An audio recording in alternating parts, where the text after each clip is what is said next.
What's up, everyone? It is Puzzled Minds Podcast. Today we have an episode brought to you by the letter W for Would You Rather slash any other question that we can think of. So let's start it off with Mike. We have him. He is from the Wack Brackets podcast. So please give him a warm welcome. Hey guys, how are you doing? Thank you for having me on. I've had you guys on as a guest with probably one of the wildest brackets I had. Had a lot of fun, so I was excited when you guys reached out and invited me on as a guest for Puzzle Minds. Definitely, man. Yeah, well, I think like we had mentioned before, like on that episode, that your episode was probably one of the most interesting collaborations that we've had. So I'm glad to have you on here again. Cool. Thanks again. Thanks again for being on. Thanks for having me on. Yeah, definitely. So I guess what we'll do is we'll kind of start with whatever would you rather question. So do you want to start, or I can start? You know what? I'll let you start. Get the ball rolling, and Okay. I may have to call audibles on some of my questions. It's gonna be interesting to see how goofy you guys get or how serious you guys get, because mine We're are about to get out mad there. goofy. Yeah, we're about to Alright. get, well, you know, Get real dark. with me, I'm about to get real dark, real quick. So Love my it. first question is, would you rather be on death row for a crime you didn't commit and the most important in your life is free, but they committed the crime? Or would you be free, but the most important in your life is on death row for a crime you committed? Oh shit! I think I'd have to be on death row. For So, something that your friend did? my friend. I thought I Or misunderstood. most important. I'm sorry. Yeah, most important person in your Yeah. life. Most important person, I think I would rather be on death row. And I guess this makes me an awful friend. I think if it were my friend, who I love my friends, but they are not the most important people in my life, because I'm an older man, I have a family, etc. Yeah. You know what? I might be the jerk and throw them right under the bus. I'm not a snitch, but I'm not a snitch. but sometimes a boy's going to snitch. I think this is Yeah. this is a snitch experience for me. I guess you can kind of put the test of, when people say I would die for you, you kind of put that to test now, I feel like Exactly. people use that phrase thinking they never have to actually answer. you know? Yeah. I think I would probably do the same thing too. Like I'd probably, like if it was for my wife, I would Yeah. probably be like, if she did something, I would probably take the knee for that shit. Right. What about you? Yeah, I think it would have to be my family or probably my girlfriend. I say probably because sometimes it's like it depends on it. Like, put it this way: if I found out that she was a serial child molester, Ooh. that's one where I'm kind of like, I love you, but you're gonna have to take this out. Yeah, yeah. I actually agree with you, Tad. I think there is a point to a crime that there are levels to it, and if you found out someone did something extremely heinous, even if you love them and they're the most important person in your life, it may change dramatically. So I do agree with that. That's an interesting take I hadn't thought about. Yeah, I guess do you think the crime dictates what you would go down for? Like, for instance, like we can go to the end of the spectrum where they end up killing someone versus, hey, like they shoplifted a pair of Skechers and now they're, it's like the most heinous crime in the world. Would you still die for them? Is the caliber of the act, the crime, does that dictate how you would respond to that question?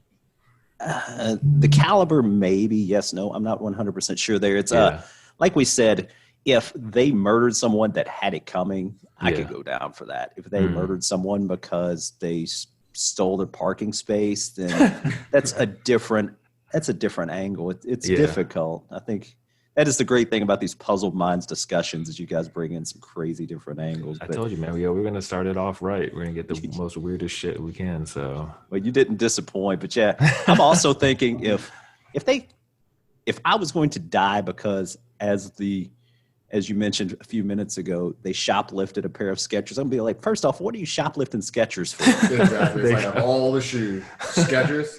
Really, bro? Go to jail for that. As a matter of fact, fuck you. Yeah, that's on you. yeah. So I hate to be that guy, but I ain't dying for a pair of Skechers. There you go, man. That'll be the title of the episode. I ain't dying for Skechers. I like that. All right. What about you? You got a question? Oh, sure. I went a little lighter on some of these. You guys came in hard and came in pretty. With the darkness. Yeah, it came in pretty light here. I'm going to go with, I've got about 7 or 8 questions. Okay. I'm going to ask this question, and then if you're not familiar with this, then I'll change the question. But are you guys familiar with Puff Daddy? Yeah. P. Diddy. Yeah. Do you know most of his songs, you think? A good amount. I probably know 2, if okay. that. Let me ask you this question then.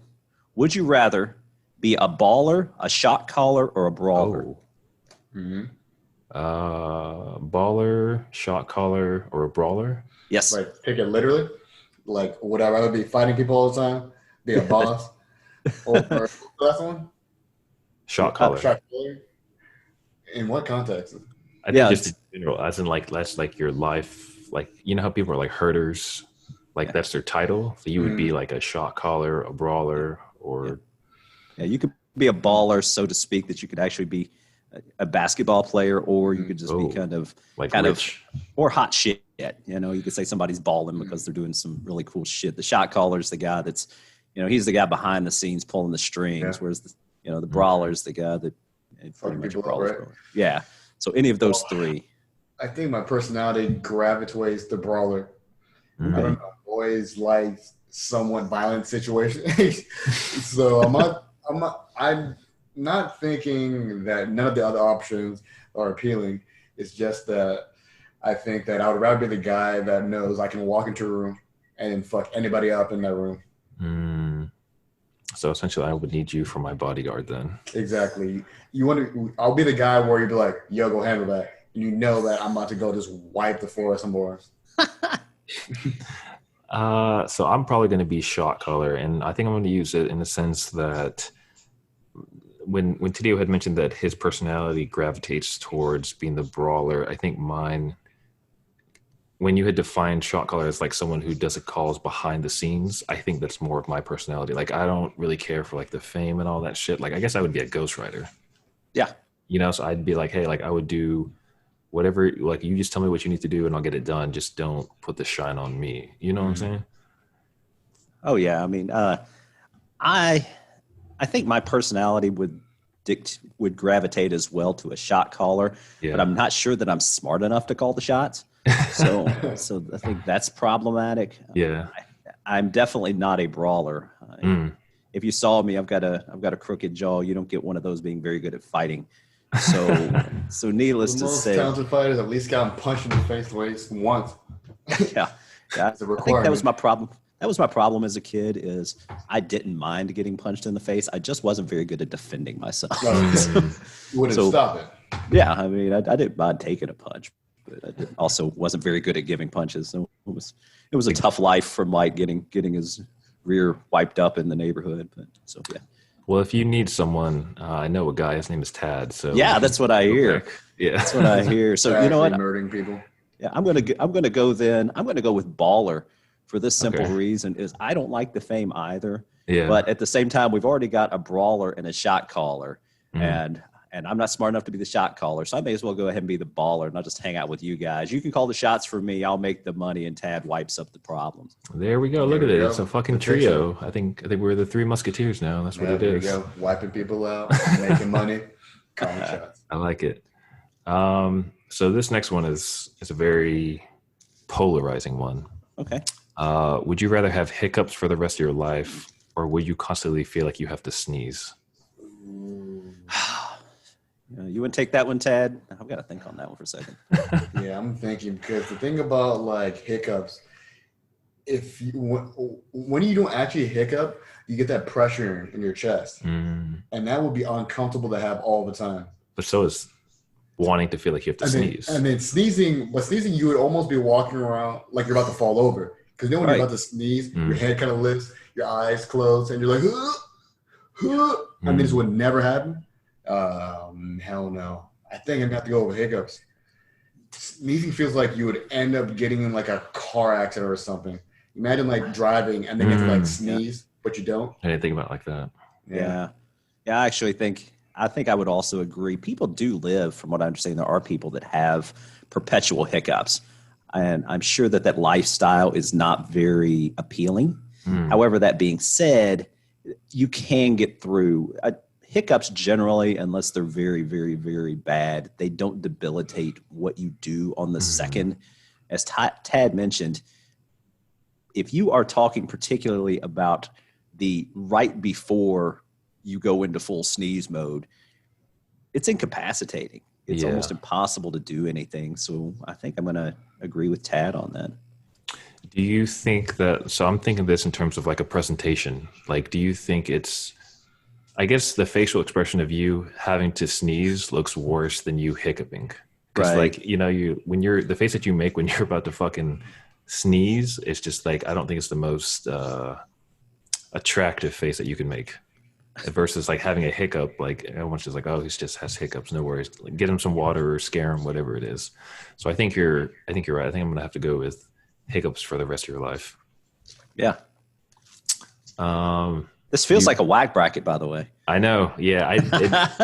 It kind of felt like that. And I was like, you know what? Let's just run with it, man. This is a Puzzled Minds version of a whack bracket. So yeah. I'm tempted to just release this as one of my episodes and steal it from you. You want to do it? We can do it, man. Sharing is caring.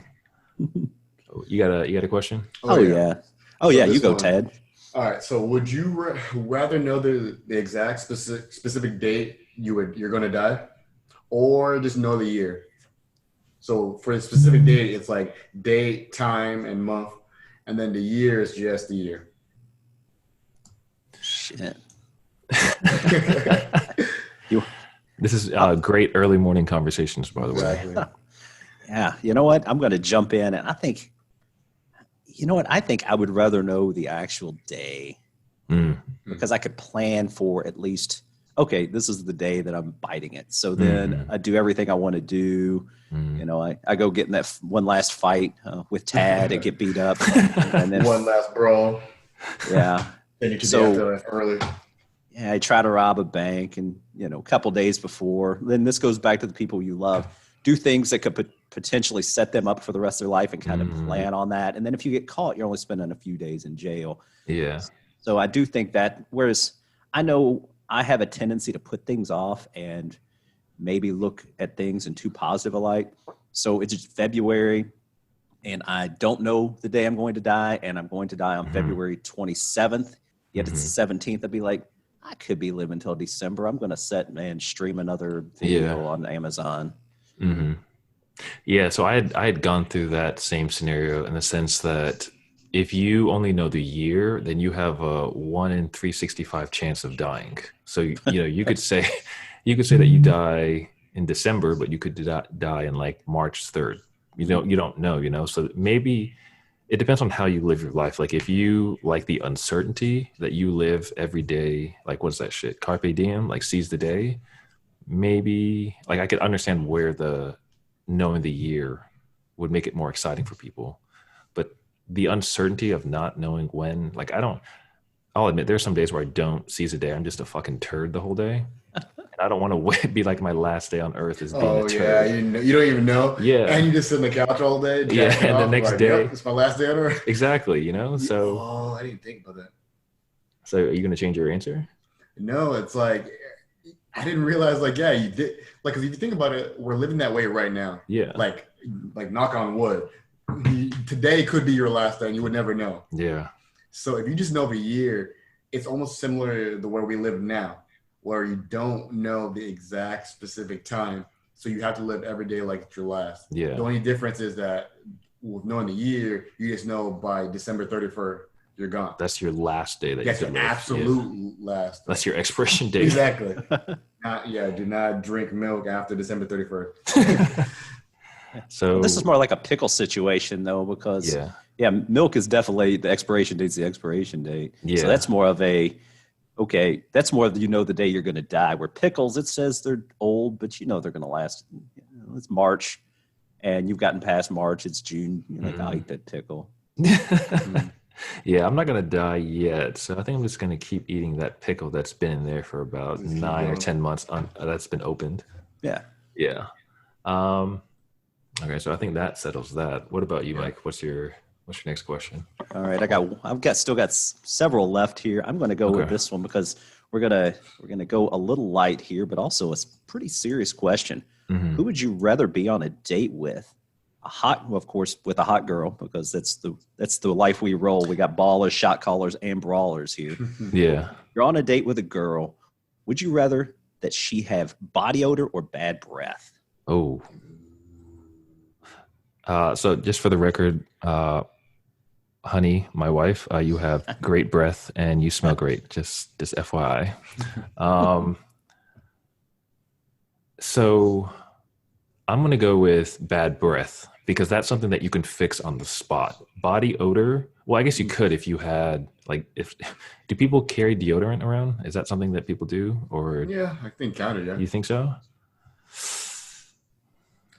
Okay. So I'm going to say body odor, I don't think has a root. I don't know if it has a root cause. Like, you know how with like bad breath, there's maybe some like bacterial infection in your mouth, maybe, or you just don't brush your fucking teeth or your tongue or whatever it is. I guess, I don't know, man, that's a really hard one. Cause I guess people have those like go-to, those finger brushes. Yeah. I guess some people, I don't even know if people still do it, but they can carry that around and brush their teeth and be good. But the body odor, I think you can only mask so much. Mm-hmm. Like if someone's musty, you can't. What do you do? Well, the thing about bad breath is like, let's say you're on a date with a person that is not that talkative, so you wouldn't have to deal with it as often. Versus like bad odor, you don't have a choice. Yeah. Unless you're gonna sit at completely different tables.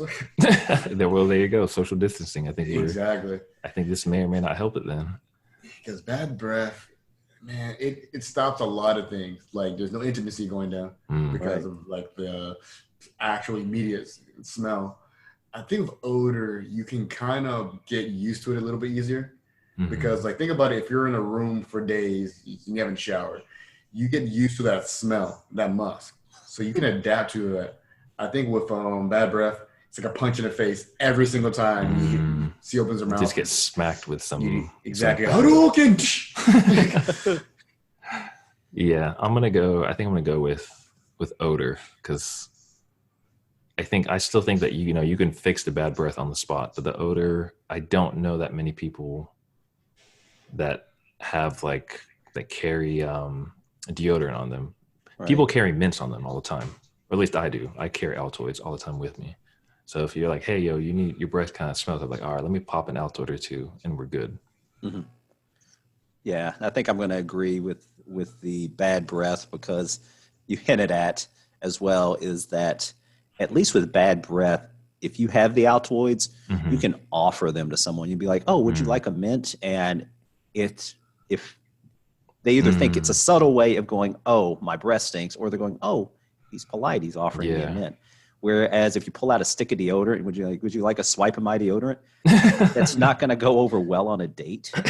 Yeah, it's like, hey, you want to use my deodorant that has some of my armpit hair on it? Yeah. Don't mind that. Yeah, you know what? It doesn't bother me that you smell like a man, but it's better than whatever you're permeating right now. Yeah. So yeah, of course, as June said, is you do get used to your own funk. So yeah. Possibly she has that 3 day in a row playing video game smell that you and your buddies used to have on the weekend and a bunch of stale pizza. That might actually be attractive, but at the same time, I think I'm going to pass on that. I think we can correct the body odor a little, or I think we can correct the bad breath a little easier. So that's what I'm going to go with. Gotcha. So my question, I think, would be probably this next one. Would you rather be the last person on Earth or the first person on another planet?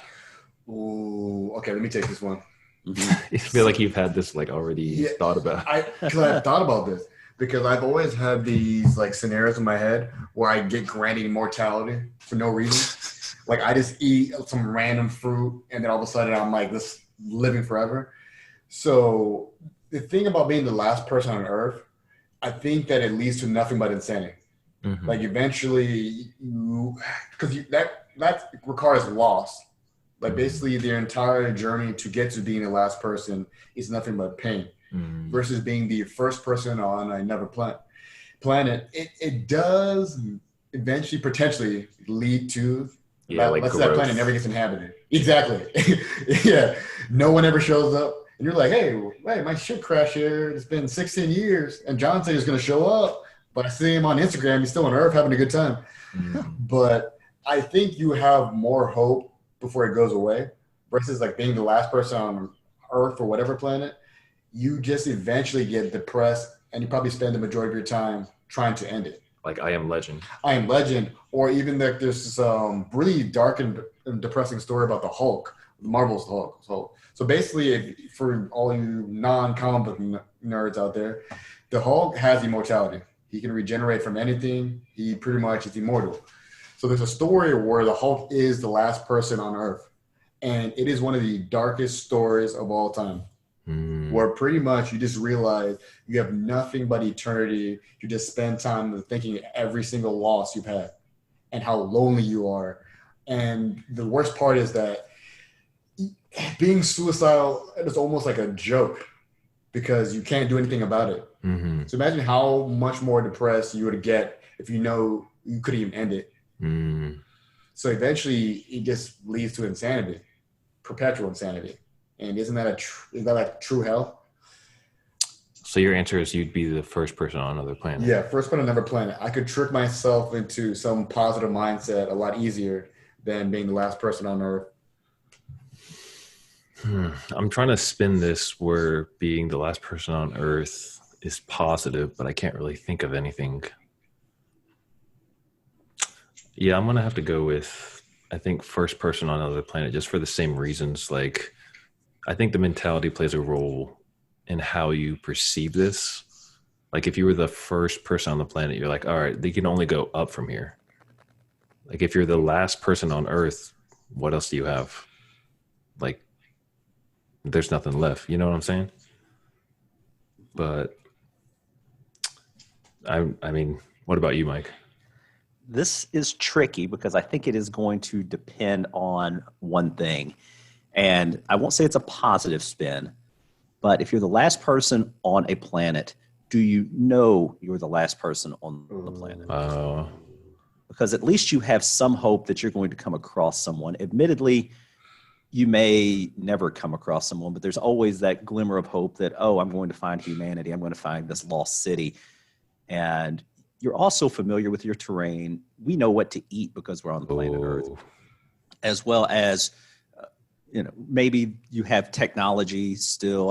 I'm assuming that cars still operate unless this is one of those end of the world scenarios where cars can't even get on the road anymore because the interstate is completely clogged. But if you can move around and you can at least understand, oh, I know that I can kill a deer and not die versus if you go on another planet and you find some what you can and cannot eat. Right. And then to me, even though it does seem like a positive, oh, I'm on this brand new terrain, things can only look up. I guess my only hope on that is that someone would show up eventually that has my background and my understanding. It would be difficult to probably come across a brand new, not just a different set of people like we do in the world and maybe learn one another's languages. There may be the inability to communicate. They may not communicate the same way you do. I think that I would probably enjoy, if that's the word I want to use, being the last person on Earth if I didn't know I was the last person on Earth. Yeah, so that actually makes sense. I didn't think about it in that. I think we're just worrying about like the mental state of a person. But so that actually makes sense because when we did an episode on like colonizing Mars, I think I'd mentioned that the compatibility, like we couldn't have like procreate with a foreign entity, right? Because I guess some DNA compatibility or whatever it may be. But not to say that you could do that being the last person on Earth, but I guess the familiarity of on Earth, like I guess you have to assume that you're like a self-sufficient farm boy that knows how to hunt, that also knows how to like create shit, like it's what do you call it, a woodsman or craftsman, whatever it is. So I think, damn, this is kind of like a whack bracket where you kind of like shifted I think I'm going to go with last person on Earth.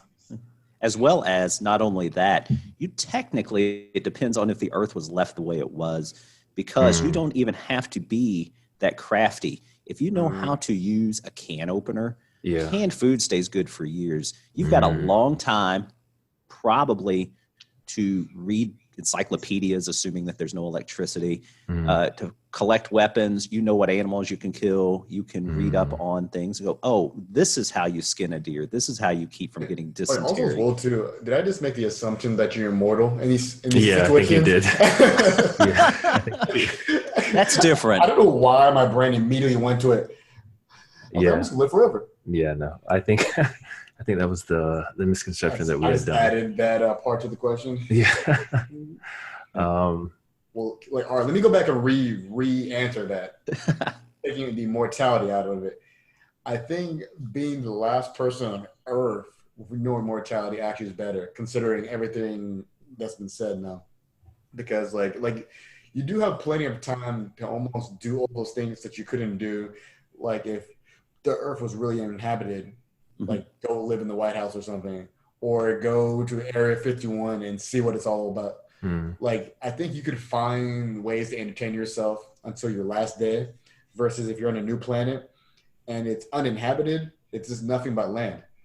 Yeah, you probably just jack off all day. Yeah, I don't know what else. I don't know what else. What else could you do? Like, you don't know what was on planet like Mars. You know, like all the radiation, all that stuff. So I guess you'd be like, you know what? Let me just jack off like 10 times a day, because what else am I supposed to do on Mars? Worst part of the gravity is a little bit less. You just see it floating all the time. Yeah. Oh, God. Last week. Yeah. Jacking off to that hot Martian porn. Yeah, there you go. Yes. Yeah, I think that's I think I'm good with that. What, you have another question, Mike? Oh, I've got a few more. We can go on and on. So let me pick this one. This one's this will test your boredom level.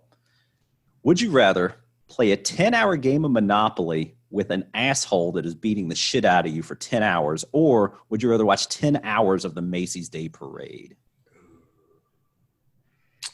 All right, so let me preface this that I am the type of person that will listen to a song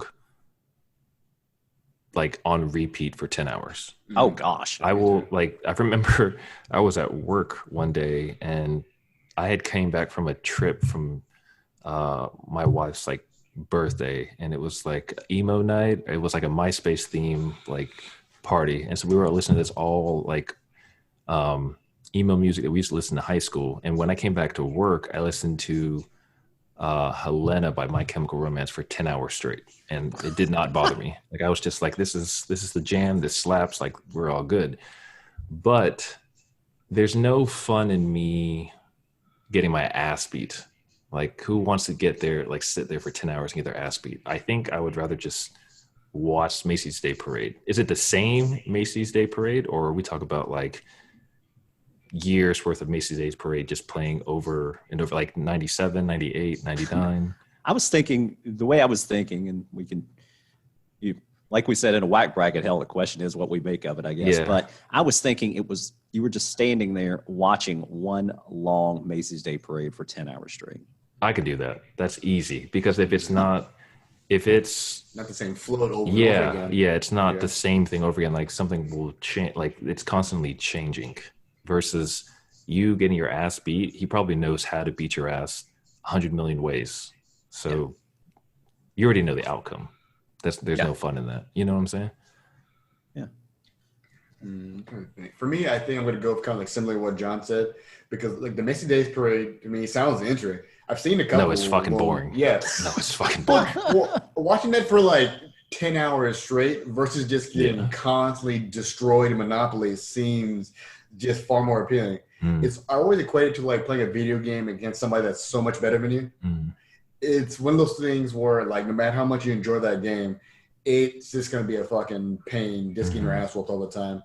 Like, I was playing, for my cousin's really good at fighting games, right?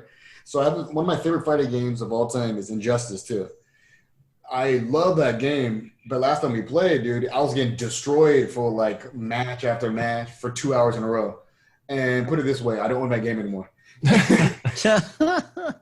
I got you. So the Macy's Day Parade, I can just sit there and But just that's looking all you're doing, right? Like you're literally like just you're staring. not on your phone. You're just No. literally watching it. Yeah, you're Yeah, that's trying to fine. get the most out of the parade. Like I'd 10 find hours? I'd find something to do. It'd be like, huh? You think I can find like a dude with a red hat in there, and I would just make a game out of it. Like I that's just think the Mason Day Parade is just better. Just yeah, getting no, destroyed in the game. yeah. What about you, Mike? Well, Monopoly is one of those games that is exhaustingly boring. I've talked ad Mm, nauseum about that. That being said, just playing the game of Monopoly isn't much more interesting than the Macy's Day Parade. I would almost find it to be more interesting to have at least an asshole talking shit to me. That way uh, I could talk shit back to him because I mm, am not competitive by nature. I could yeah. care. I'll play a game for a while. This is why I'm so bad at poker. I have a math degree and I'm actually pretty good at bluffing. So I Uh-huh. will play poker for a short period of time. But some people like to do these poker games that last 6, 7 hours or whatever, or 4 or 5 Hmm. hours. After 1 or 2 hours, I will just literally start going all in and I'll be like, okay, I got a 10% chance of winning. And if I win, this is going to put me up. So I get bored with things quickly. I think Hmm. at least with Monopoly, I've got somebody else that I don't know. I do know that the Macy's Day Parade to me might be the most exhausting thing to watch ever. Mm. Uh, it's there's nothing that I find interesting about it. The most interesting thing is like, oh look, it's the SpongeBob balloon. Yeah. Yeah. So It's the lesser of two evils, I guess you could say, yeah, you know? I I guess with that said, I do think the asshole part really doesn't bother me about the Monopoly because Yeah. I don't let stuff like that get to me. I'll be like, well, you know what? You're taking Monopoly seriously. Congratulations. You're a loser. Yeah, I know. Who the fuck So brags about Monopoly? yeah, you get people that love to talk shit about whatever they're doing. I hear Yeah. Michael Jordan's one of those guys, but Michael Yeah. Jordan's always bothered me that that period of Michael Jordan. I don't know if you remember, but there was a period where he actually tried to pull off a Hitler mustache. Do you remember that? I didn't know Yeah, about that. in the Last Dance documentary, I want was it later on in his career? Like It 96, could 7, be. 8, like that era? Yeah, could be. Yeah. So that guy's going to be an asshole, from what I understand, in anything he does. He's uber competitive, and Yeah. so. But that just doesn't bother me. I'm not. So Mm. it's which is more boring, Monopoly or the Macy's Day Parade. I'm honestly going to say, even take the asshole equation out. I think I could stand there and numb myself for 10 hours watching the Macy's Day Parade, other than playing a game that is illogically boring. I Yeah. don't understand how Monopoly is like an entry level game for children. It's like, hey, Yeah, you no, want to it's play a really game? complicated. It's the thing is, it's not. Even the new It's version, they have credit cards. yeah. What? And The new version Monopoly, like credit card machines and stuff like that now. Just teaching kids how to get in debt Yeah, faster. how to That's what this is. exactly. How to Yeah, not go to spend your money jail. before. Yeah, there you go. Just don't even use a credit card. Just go straight to jail. Exactly. That's what it Yeah, is. for no reason. The game would be more interesting if they said why you went to jail. You know, you Yeah. went to jail because your wife shoplifted Skechers. Now you're in jail. I'm fine with that. I'm doing 20 to life. What are you in here for? Sketches, bro. Oh shit! I'm hoping that I rolled double snake eyes here, so I don't go on death row. Yeah. Exactly. Yeah, Um, so I do think the Macy's Day Parade is mind-numbingly boring as it would be. I think I could get through that. I got you. Yeah, I 100% agree with that. I probably have maybe two more, but I'm going to do this one. And this is, I think it's a really good one. So it said, if you could close one fast food chain due to disgusting food, what would you pick? Arby's. Yeah. Arby's. Yeah. Their For what cheese looks food? like paint. Oh, Yeah, every time I see those commercials, like there are very few times where you see a food commercial and the food doesn't look perfect. But even Arby's is so bad that even the food in the commercials looks like it's 3D printed. wait. So what is your opinion on the fries? Are they? I just don't. They feel like they were thrown in the microwave and then still don't even taste good. Mm, It doesn't look like much effort. And then I remember the last time I've had Arby's was maybe like a year ago. And I remember, have you ever been disappointed when you're so excited to eat something? Oh yeah. that's like every time I cook. Every time I Yeah. make a bowl of cereal. I'm just like, damn, dude, I put all this effort into it, and then I'm like, this shit has It's no just like, taste. man. Yo. Yeah. Now imagine paying for it. Oh, dude, don't. That's like one That's of what my worst Arby's is to me. nightmares. Damn. It's like at least with Taco Bell, it's like maybe the next day it's a whole different story. But Yeah, like when you're you on eat the it in that toilet. moment, it's the greatest thing ever. Mm. How is Arby's something you pay for and then you're disappointed? Like still. I'm gonna have to disrespectfully disagree. Not that I eat fast food that much, but I don't think Arby's is one of the worst foods that you can have. Okay. What we got? I'm going to say Panera as a whole entity. Great choice. Someone had mentioned this, and I really agree with it. They had said that all it is expensive airplane food. And I 100% agree with that. Damn. Because honestly, I have a very weird rating system on how I like food. So if it fills me up and it doesn't cost much, that's a 5 out of 5. It could be like the shittiest food in the world, but if it keeps me full and it's cheap, that's all that matters to me. But it does have to taste good? No, because the point of me for eating when I go out to eat is either to be full. Like taste-wise, like if I'm paying for taste, then I can compromise price because I know that it'll probably have to sacrifice cost in the sense of I'll have to pay more for better taste. So you're quantity over quality. In terms of fast food, yes. In terms of fine dining, it's the other way around. Quality over quantity, yeah. So yeah, my pick is Panera. They should close that fucking place, man. That's actually the most craziest way I've heard someone describe Panera. What, airplane food? Expensive airplane food, but it makes so much sense. It is spot on. Like there's nothing there that they're specifically known for. Their bowls, like their bread bowls. That's about it. I don't know anywhere else that has bread bowls. It seems like it has a reputation that somehow it's just mannered to like curate itself. There's no evidence to support that the food is great. Yeah, it's not great. So what about you, Mike? I'm going to try to cheat and see if you'll allow it. I have a feeling that you're going to deny me, which I have a backup, and that's fine. What do you think? It's a chain, so I know it's not really fast food, but if nothing else, I at least want to throw out mad disses on Golden Corral. Oh. So, but I don't know if you'll allow that. Well, what is your backup? Because I will allow that. Will you allow that? See, Golden Corral, I've never had a bad experience, but like seeing how that's an all you can eat, like, food is always going to be compromised. Yeah. So wait, what's your backup? Several things. Thing number one is it's just disgusting. The food is, I can't think of one thing I've ever eaten at the Golden Corral where I actually said, wow, that tastes good. It literally is just like you're a cow at a trough trying to eat as much as humanly possible. Yeah. They have different varieties, but it's all varieties of the same shit. And to me, the grossest thing that any restaurant, fast food or otherwise, has ever invented is the chocolate fountain. I've seen people stick their fingers in the chocolate fountain. I've seen kids, not a kid, I've seen this kid stick his fingers in. I've seen someone take, I think it was like a wing and stick it in the fountain and get chocolate on it. And there's been just bad experiences, as well as the average age of the waitresses at the Golden Corral is probably about 55 with a smoker's cough. And then the thing is the average age of ruined my meal. Visiting the Golden Corral is usually about 70. 73. It's a known location for old folks to eat. And when they're not old, they're super young. It's like some poor mother brings in like 5 kids and they're all over the restaurant, just putting their hands in the food. Any buffet style is instantly a negative. Because here's the thing about sneeze guards. Sneeze guards barely work, but they only is that what you call those? Yeah. Oh, I never knew what they were called. They were just called shields or whatever the fuck they're called, the sneeze guard. Okay.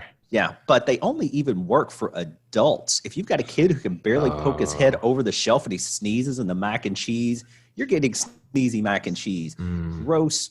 So I'm going to go Golden Corral. I can agree with that 100% for all the reasons. I'm not a big fan of buffets, which is very contradictory to what I said in terms of like quantity over quality.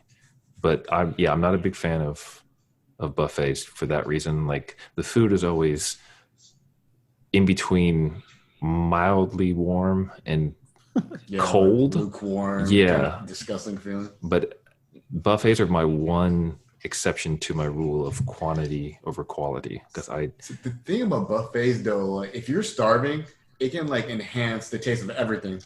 You don't go to buffets like for CC's, like CC's Pizza. Ooh, gross. Yeah, exactly.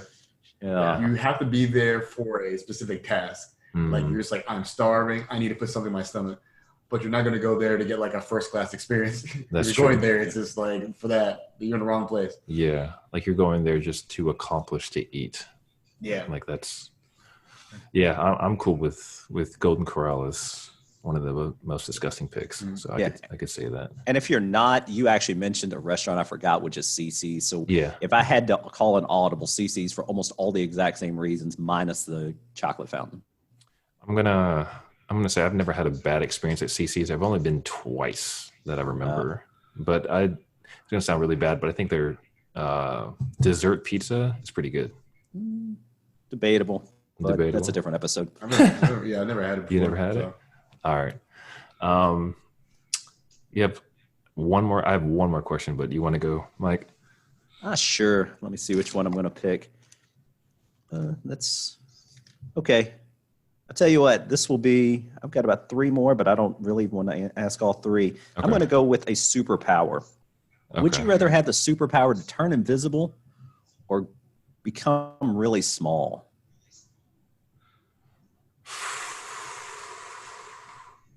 Are they kind of like synonymous? Kind of.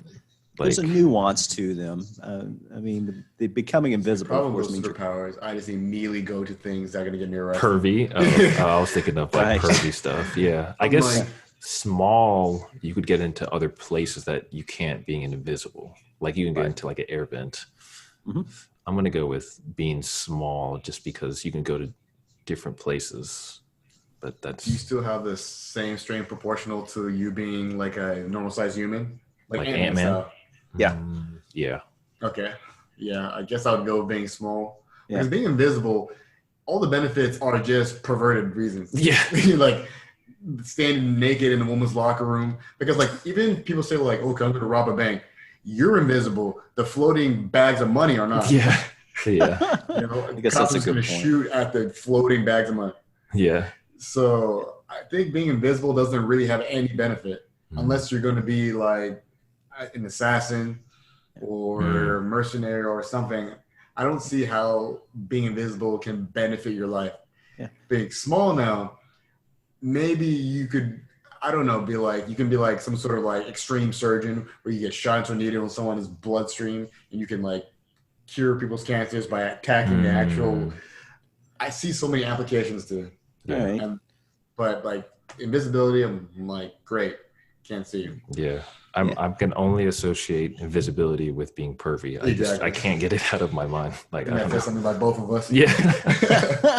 Hey, you know what? Let your freak flag fly. I got no problems with that. There you go. I mean, technically you could use the small thing to do that as well. The interesting thing about being small, as you mentioned, is there's always the assumption that, well, you're going to maintain your strength, but I find that hard to believe that you could. And even then you wouldn't be able to steal things because it'd be the same thing as the invisibility. There's still the bags of money dragging across the floor. At least invisibility, you can still you can still do things invisible that you couldn't do small because of your size, as well as if you get stepped on, I guess you have to really pay attention to your surroundings. If you're invisible, you don't want to get hit by cars, et cetera, and people aren't paying attention to you. But the being stepped on factor, somebody might bump into you, but you're not going to get stepped on. If you get stepped on and you have proportional strength to a normal sized human being, is it just like if I like stepped on like John right now, he would be able to, you wouldn't get squashed. I don't know because you've seen, and I'm going to pull out very probably inaccurate physics here. So if I apologize if this is incorrect. So your viewers or your listeners can tell you what an idiot I am for saying this. But you know how, for instance, where they have the thing that breaks a windshield, but it's only in a very small space. And that's really, if you did that on a large item, something, it's like, that's because it takes all the pressure and takes it to one small, I'm not sure, because tempered glass is strong, but if you're small, if it's not spread out, how bad would it hurt? I don't know. Again, I'm just thinking. But and then I was even thinking, people always do assume that you're going to keep your strength, but I'm not sure you do. Nobody's ever in real life had this ability that I know of, that we're aware of. Hell, there could be invisible and small people running all around my house right now. I have no idea. So yeah, I think that's Yeah. So, I think I'm going to go invisible just because you talk about stealing things. I think that's what I would do. I would just steal all kinds of shit. Admittedly, if you're small, you still got to drag it across the floor. You still got tiny, tiny, tiny little legs. Yeah. Where you're a normal size, just wait until somebody gets out of their car, hop, kind of knock into them, get their keys, drive their keys to the bank, walk in behind somebody with the bank. And then when they're putting money on the counter, just grab the money and run. And people are going to be so freaked out because at least you got big legs. I think it does afford you the opportunity to get away with more theft. That's just my opinion. I got you. Look at June though. June's being all like not politically correct. He's being all, oh man, I would help people by becoming a surgeon and going inside. I'm like, shit, man. No, I'm immediately just robbing people.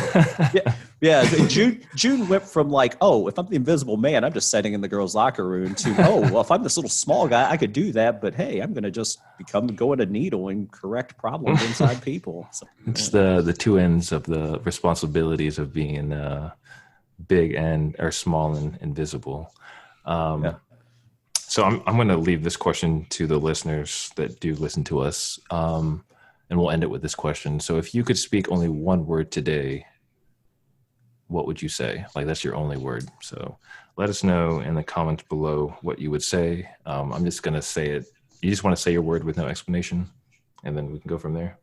I feel like it's going to be nothing but like just swear words and people saying dick and balls. Okay. That's fine. My word would be sensational. So what about yours? Just one word, no explanation. Poppycock. Hoppycock. Okay. Poppy. P-O-P-P-Y. Oh, poppycock. Poppycock. Okay. What about you? Is Krabby Patty one word? We can make it one word. Krabby I'll Patty. allow it. Yeah. Fuck it. Krabby No Patty. context. Krabby Patty. Okay. So if you, we had mentioned in the beginning, Mike, that you had a podcast. Do you want to tell everyone listening like what it's about and where they can find you and all that shit? Sure, I'll make it short. I'm Wack Brackets. First off, I'm Mike. My name is not Wack Brackets. I'm Mike. I host the Wack Brackets podcast. Pretty much what we do is we ask the burning questions you never knew you wanted answered until we ask them, and we bring on fellow podcasters and friends like June and Tad here, and we bracket off similar contestants or similar ideas using different questions every round. And you can reach me at Wack Brackets on any of the social medias. And if you want to send me an email, you can send it to wouldyourather@wackbrackets.com or anything at wackbrackets.com. I'll get it. But before I say anything else, I want to thank you guys for having me on. This has been a blast. This has been I won't say similar to the Wack Bracket that we did together, but the questions do open your mind up. And I actually really enjoyed this because the conversation takes you different places. So it's been a blast, guys. Thanks again. Definitely, man. Yeah. Thank you for coming on, and hopefully we can, collaborate again on yours, because definitely we would love to have another episode of yours in the catalog. Okay. Yeah, I'll definitely get you guys on soon. I'm on a crazy tear right now. Yeah. But hopefully, I think it clears up midweek in November. So we'll schedule something. Yeah. Just let us know. I mean, we're always flexible, and we can kind of work with you. Perfect. Cool. If you like this podcast, smash that like button, follow button, wherever you do find us and follow us or listen to us. If you have social media, you can follow us at Instagram at Puzzled Minds Podcast, and our Twitter is Puzzled Minds Pod. I'm not gonna do the email because I don't think we've gotten a fucking email yet, so no email. Yeah. Email. And last but not least, thank you at Official Block of the Week for the weekly Instagram cover arts.